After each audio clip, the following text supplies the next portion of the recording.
जय हिंद दोस्तों। स्वागत है आपका हमारे YouTube चैनल ज्ञान आरबीएल में।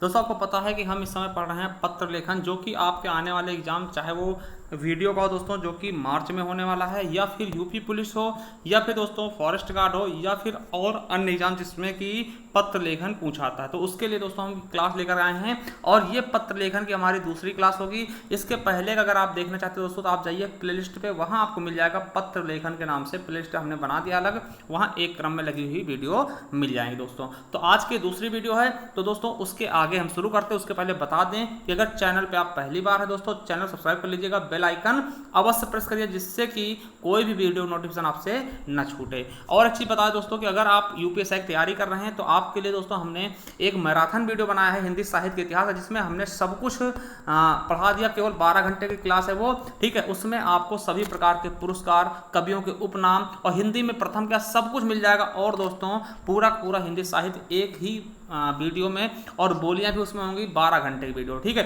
उसके अलावा दोस्तों 3 मैराथन क्लास में हमने संपूर्ण हिंदी बोला था कि कवर करा देंगे, और जिसमें से 2 क्लासें हमने डाल भी दी, उनका लिंक भी नीचे मिल जाएगा, आप जाकर के देख सकते हैं। तो चलिए शुरू करते हैं आज हम पार्ट 2।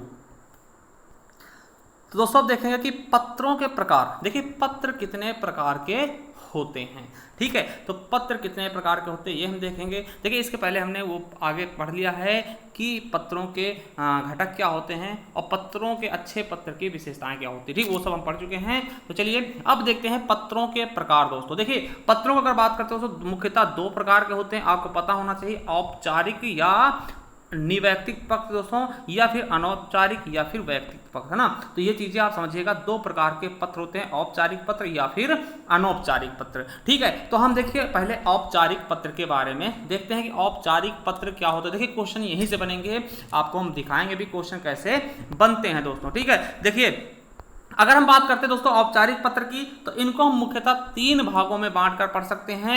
देखिए औपचारिक पत्र की को मुख्यतः हम 3 भागों में बांट कर पढ़ सकते हैं। पहला भाग होगा है प्रार्थना पत्र। प्रार्थना क्या होता है, जिसमें हम दोस्तों किसी से प्रार्थना करें, ठीक है, आपको पता है। देखिए और ये प्रार्थना पत्र की एक खास बात क्या होती है, ये स्वीकारे भी जाते हैं, कभी कभी अस्वीकार कर दिए जाते हैं, मतलब एक्सेप्ट और रिजेक्ट दोनों के आते हैं, समझिएगा। जैसे मान लिया आपने क्लास टीचर को लिखा सर हमें छुट्टी चाहिए, ठीक है, छुट्टी के लिए प्रार्थना पत्र लिखा, तो जरूरी नहीं कि आपको छुट्टी दे ही दिया जाए, हो सकता है कि क्लास टीचर मना कर दे, ठीक है। या फिर आप किसी चीज को शिकायत के लिए पत्र लिखते हैं, भैया हमारे यहाँ ये बनवाना है, हमारे यहाँ की सड़क टूटी है, या फिर गांव में मच्छर का प्रकोप है, तो जरूरी नहीं कि वो काम आपका हो जाए, उसके लिए मतलब जरूरी ये भी नहीं कि आपके लिए मतलब वो चीजें आपकी स्वीकार कर ली जाए, ठीक है। तो ये चीज समझिएगा, ये जो प्रार्थना पत्र होते हैं ये स्वीकार या अस्वीकार कुछ भी किए जा सकते हैं। सबसे पहली बात ये देखिए, तो प्रार्थना पत्र के अंतर्गत कौन कौन से पत्र आते हैं, जैसे अवकाश पत्र हो गया, ठीक, शिकायत पत्र हो गया, सुधार पत्र हो गया, आवेदन के लिए पत्र, जैसे मान लिया कोई चीज हम आवेदन करते हैं, आय हो गई, जात हो गया, निवास हो, ये सब क्या है दोस्तों, ये सब प्रार्थनाएं तो करते हैं किसी से, ठीक है। लाइसेंस हो गया, किसी लाइसेंस के लिए दोस्तों आप करते हो, है ना। मकान आवंटन के लिए, चरित्र प्रमाण पत्र आदि बनवाने के लिए जो करते हैं, लिखते हैं हम, ठीक है, प्रार्थना पत्र जो लिखते हैं उनको हम प्रार्थना पत्र के अंतर्गत रखते हैं, ठीक है। दूसरा दोस्तों इसका भेद होता है औपचारिक पत्र का कार्यालयीय पत्र। अब देखिए कार्यालयीय पत्र जैसे कि आपको पता है, इससे ही पता चल रहा है कि क्या है, ये कार्यालय में यूज होंगे, ठीक है। तो समझिएगा इस प्रकार के पत्रों का आदान प्रदान कहाँ होता है, कार्यालयों में अधिकतर होता है दोस्तों। तो समझिएगा जैसे इसके अंतर्गत हम बताएं आपको दोस्तों, इसके अंतर्गत क्या कार्य, जैसे सरकारी पत्र होता है, अर्ध सरकारी पत्र, अनुस्मारक, कार्यालय आदेश, कार्यालय ज्ञापन, प्रेस विज्ञप्ति, विज्ञप्ति, परिपत्र, निविदा और दोस्तों टिप्पण। तो दोस्तों एक चीज हम आपको बता दें, अगर कहीं से भी सबसे ज्यादा क्वेश्चन आते हैं आपके पत्र लेखन में, तो यही चैप्टर है, क्या, यही है दोस्तों कार्यालयीय पत्र, मतलब यहीं से आपके अधिकतर क्वेश्चन यहीं से बन जाएंगे, और आपको पता भी होगा अगर आपने आगे पढ़ा होगा, ठीक है। इसके बारे में अगर आपने पेपर देखा होगा तो आपसे यहीं से ज्यादा क्वेश्चन आपके एग्जाम में पूछ ले जाते हैं, ठीक है। तो इसको आपको ये पैराग्राफ आपको बहुत अच्छे से पढ़ना, क्या, बहुत ही अच्छे से पढ़ना। चलिए आगे देखते हैं दोस्तों। तीसरा होता है व्यावसायिक पत्र। क्या, व्यावसायिक पत्र, इस प्रकार के पत्रों का प्रयोग व्यापार के क्षेत्र में क्या था आपको पता होना चाहिए, जैसे कि कोई दुकानदार के बीच, व्यापारी के बीच, या प्रकाशन करवाने के लिए कोई व्यापार का ना कंपनी से दोस्तों, या पूछताछ कंपनी से पूछते हैं किसी चीज के लिए, शिकायत करते हैं दोस्तों, शिकायती पत्र भी इसी के अंतर्गत, साख पत्र दोस्तों, एजेंसियों संबंधी पत्र हो गए, या फिर बैंक और बीमा संबंधी पत्र भी इसी के अंतर्गत आते हैं, किसके दोस्तों, व्यावसायिक पत्र के अंतर्गत ही आते हैं दोस्तों, ठीक है। ये चीज आप समझ गए। चलिए आज देखते हैं हम आवेदन पत्र के बारे में। देखिए पहला हम देख लेंगे आवेदन पत्र, ठीक है। तो देखिए आवेदन पत्र क्या होता है समझिएगा। देखिए किसी विशेष उद्देश्य के लिए लिखे गए पत्र आवेदन पत्र कहलाते हैं। समझिएगा, किसी विशेष उद्देश्य के लिए लिखे गए पत्र क्या कहलाते हैं? आवेदन पत्र कहलाते हैं दोस्तों। जैसे कि हमें अवकाश चाहिए, छुट्टी चाहिए, छुट्टी के लिए आवेदन पत्र लिखेंगे। ठीक है, शुल्क मुक्ति के लिए हमें भैया छूट चाहिए फीस में, उसके लिए करेंगे। हमें भैया होम लोन चाहिए, उसके लिए भी हम करेंगे। तो हमने पहले बता दिया ऐसे पत्र क्या होते हैं दोस्तों? एक्सेप्ट या फिर रिजेक्ट कुछ भी हो सकते हैं। क्या? कुछ भी हो सकते हैं। तो चलिए एक हम आपको लिख के दिखाते हैं आवेदन पत्र किस प्रकार से लिखते हैं। देखिए जैसे मान लिया कि क्या करेंगे, सेवा में। देखिए हम प्रधानाचार्य को जैसे लिख रहे हैं दोस्तों, तो क्या लिखते हैं? सेवा में। वो देखिए ऊपर चला गया, यहाँ पे हम लिख के दिखाते हैं। सबसे पहले क्या लिखते हैं? सेवा में। इस तरह से सेवा में। उसके बाद दोस्तों हम ये कॉमा लगाते हैं। ठीक है, श्रीमान प्रधानाध्यापक, फिर आप अपने कॉलेज का नाम लिखें, GGIC कॉलेज जो भी हो आप कॉलेज, और रायबरेली अपने दोस्तों वहां का नाम लिख देंगे, पता लिख देंगे मतलब कॉलेज का। ठीक है, अब देखिए क्या लिखते हैं, कहां शुरुआत करते हैं, तो लिखेंगे महोदय सविनय निवेदन यह है कि, है ना। अब उसके बाद जो भी आपको चाहिए, आप किसके लिए लिख रहे हैं, जैसे कि मान लिया छुट्टी के लिए चाहते हैं, सविनय निवेदन यह है कि प्रार्थी को आज रात मतलब कि बुखार आ गया है, जिसके कारण वो स्कूल आने में असमर्थ है ना। अतः श्रीमान जी से निवेदन है कि हमें इतने दिन की अवकाश प्रदान करने की कृपा करें। दोस्तों आपकी महान नहीं महती कृपा होगी। देखिए महान कृपा गलत होता है, क्योंकि आपकी महान कृपा होगी ऐसा नहीं, आपकी साथ में आपका महान कृपा होगा ऐसा भी नहीं कह सकते ना। तो आपकी महती कृपा होगी। देखिए महान का होता है स्त्रीलिंग का होता है महती, तो आपकी महती कृपा होगी। वैसे लिखते हैं महान कृपा ही, है ना, समझिएगा, कृपा होगी। ठीक है, तो अब देखिए अब उसके बाद क्या लिखते हैं, ये हो गया आपका पूरा लिख दिया। उसके बाद क्या होता है, इधर आप अपना जिले का नाम डाल देंगे, अपना पता डाल देंगे, नीचे क्या लिख देंगे दोस्तों?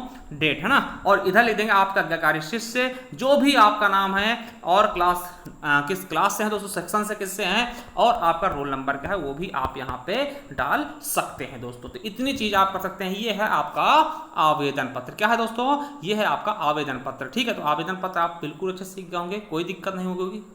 चलिए देखिए आवेदन पत्र हम देखिए इसके बाद हम क्या पढ़ेंगे दोस्तों? कार्यालयीय पत्र। देखिए कार्यालयीय पत्र क्या होता है, जो हमने बताया है कि जो कार्यालय में प्रयोग क्या आते हैं, और दोस्तों सबसे अधिक क्वेश्चन यहीं से ही आते हैं। ठीक है, क्या होते हैं? यहीं से ही सबसे ज्यादा क्वेश्चन आते हैं दोस्तों। हम पहला देखेंगे इसका, कार्यालयीय पत्र के अंतर्गत बहुत सारे पत्र आते हैं, जैसे सरकारी हो गया, सरकारी पत्र, अर्ध सरकारी पत्र, परिपत्र हो गया, टिप्पण हो गया, है ना। तो ये सब चीजें किसके अंतर्गत आएंगे? तो कार्यालयीय पत्र के अंतर्गत ही आते हैं। तो कार्यालयीय पत्र के अंतर्गत पहला देखते हैं दोस्तों शासकीय पत्र, या फिर इसको सरकारी पत्र कहते हैं। समझिएगा, शासकीय पत्र या फिर इसको हम सरकारी पत्र कहते हैं। देखिए सरकारी पत्र क्या होते हैं दोस्तों? देखिए यह पत्र सरकारी कामकाज से संबंधित है, इसका प्रयोग सरकारी विभागों के कार्यालयों द्वारा किया जाता है। ठीक है, देखिए सरकारी संबंधित है तो इसका प्रयोग कहां किया जाएगा? सरकारी कार्यालयों में। ठीक है, एक चीज समझिएगा, इसको लिखते कैसे, विशेषता क्या होती है तो आपको बता दें। देखिए पूरी तरह औपचारिक होती है। ठीक है, और संक्षिप्त होगा, थोड़ा छोटा होगा, संतुलित होगा, मतलब संतुलित का मतलब भाषा की मर्यादा को ध्यान में रखना। ठीक है, इसमें भाषा की मर्यादा को ध्यान रखना, और राजभाषा शब्दावली का प्रयोग करना। मतलब ऐसा नहीं कि आप कोई भी शब्दावली यूज करते हैं, एक प्रॉपर तरीके से अच्छे शब्द यूज करने हैं। ठीक है, और देखिए भाषा संयत होना चाहिए, मतलब भाषा बहुत अच्छी होनी चाहिए, शिष्टता का प्रयोग करना चाहिए, जैसे कि कृपया करके काम करवा दें, या फिर करने का कष्ट करें प्लीज, है ना। इस तरीके वाले शब्द को आपको मतलब मिठास अपने उसमें रखना है। ठीक है, और दोस्तों इसमें अन्य पुरुष शैली का प्रयोग करना। ठीक है, इसने उसको, है ना, इस तरीके मतलब अन्य पुरुष शैली आप समझते होंगे, जैसे कि जो आपके पुरुष होते हैं दोस्तों, वो 3 तरीके होते हैं ना, जो आपने सर्वनाम सुना होगा ना, पुरुषवाचक सर्वनाम, ये 3 तरीके होते हैं, है ना, उत्तम पुरुष, मध्यम पुरुष और अन्य पुरुष। तो अन्य पुरुष शैली का हम इसमें प्रयोग करते हैं। अगर देखिए इसके हम घटक की बात करें दोस्तों, कैसे लिखते हैं इसको, तो आपको बता दें, सबसे पहले संख्या लिखी जाती है। ठीक है, जो पत्र संख्या होती है, पत्र संख्या ऐसे लिखते हैं। ठीक, इसको बाईं ओर लिखते हैं। ठीक है, सबसे पहले क्या लिखेंगे? पत्र संख्या लिखेंगे, बाईं ओर लिखेंगे जैसे लिखा है। ठीक है, इस तरीके से। फिर क्या लिखेंगे दोस्तों? प्रेषक का नाम। ठीक है, प्रेषक का नाम। ठीक है, और कार्यालय दोस्तों दाईं ओर लिखेंगे। क्या? प्रेषक और कार्यालय दोस्तों दाईं ओर लिखेंगे, जैसे कार्यालय। ठीक है, और दोस्तों जैसे कि कार्यालय क्या होगा दोस्तों, है ना, उसका दाईं ओर लिखेंगे। और इस तरफ क्या लिखेंगे? जैसे भारत सरकार जैसे होगा, भारत सरकार शिक्षा मंत्रालय कहीं से भी भेज रहे हैं। ठीक है, और इस तरफ क्या लिखेंगे? बाईं ओर क्या लिखेंगे? नाम लिखेंगे, जैसे कि जो आपका नाम मतलब नाम क्या है। ठीक है, नाम क्या है दोस्तों आपका, वो लिख देंगे। फिर प्रेषित का पद और पता, जहां पे हमें भेजना है दोस्तों, प्रेषित मतलब जहां भेजा जाता है। ठीक है, तो उसका पद और पता दोस्तों की सेवा में मुख्य सचिव दक्षिणी दिल्ली सरकार नई दिल्ली, है ना। तो ये चीजें आप लिखेंगे कि, है ना। फिर उसके बाद दोस्तों स्थान व दिनांक दाईं ओर लिखेंगे, कहाँ से भेजा है दोस्तों, नई दिल्ली, ठीक है। दिनांक ये है ना। और देखिए किस विषय पर, तो विषय जरूर डालेंगे दोस्तों, क्योंकि देखिए मान लिया पत्र बड़ा होता है दोस्तों, तो मेन जो अधिकारी होता है वो केवल विषय पे नजर मारता है। तो देखिए विषय कैसे, जो भी विषय हो आपका, जैसे प्राथमिक शिक्षा की व्यवस्था है तो डालना है, तो प्राथमिक शिक्षा की व्यवस्था है तो हमने ये विषय लिख दिया, ठीक है। उसके बाद संबोधन में क्या लिखेंगे, महोदय, क्या लिखेंगे, महोदय। फिर निर्देश में क्या लिखेंगे, अपना आपका पत्र होगा जो आपको इसके अंतर्गत कहना है कि भैया यहाँ की शिक्षा व्यवस्था बहुत ही क्या है दोस्तों, नाजुक है, इसमें ये सुधार लानी, ये चीजें जो आपको लिखना है वो आप लिख सकते हैं। उसके बाद स्वनिर्देश में आपका विश्वासी या फिर भौदी लिख सकते हैं दोस्तों, भौदी के बाद अपना नाम लिख सकते हैं, ठीक है, और अपने सिग्नेचर कर सकते हैं, जैसे जो भी आपका सिग्नेचर है दोस्तों आप सिग्नेचर कर देना। उसके बाद संलग्नक में जो भी प्रश्न लगाना हो लगा सकते हैं, या फिर देखिए और चीजें कि प्रश्नांकन कर देंगे दोस्तों, प्रतिलिपि निम्नलिखित को भेजी गई, मतलब देखिए इसके नीचे क्या लिखेंगे, प्रश्नांकन कर देंगे कि भैया हम आपके साथ साथ इनको भी भेज रहे हैं, मतलब आपको तो भेज ही रहे हैं ये लेटर, और आपसे और भी बड़े बड़े अधिकारी भेज रहे हैं, जिससे कि आप वो इंसान देखेगा भैया ये इन्होंने तो और आगे भेज दिया इस पत्र को, उनका काम अच्छे से करवा दीजिए, जल्दी करवा दीजिए ना। इसलिए दोस्तों ये क्या करते हैं, इनके साथ में उन अधिकारियों को भी इसमें इंक्लूड करते हैं, उनका नाम जिनको ये हम पत्र भेज रहे हैं, ठीक है। तो ये चीज़ आप समझ गए होंगे बिल्कुल अच्छे से, ठीक है।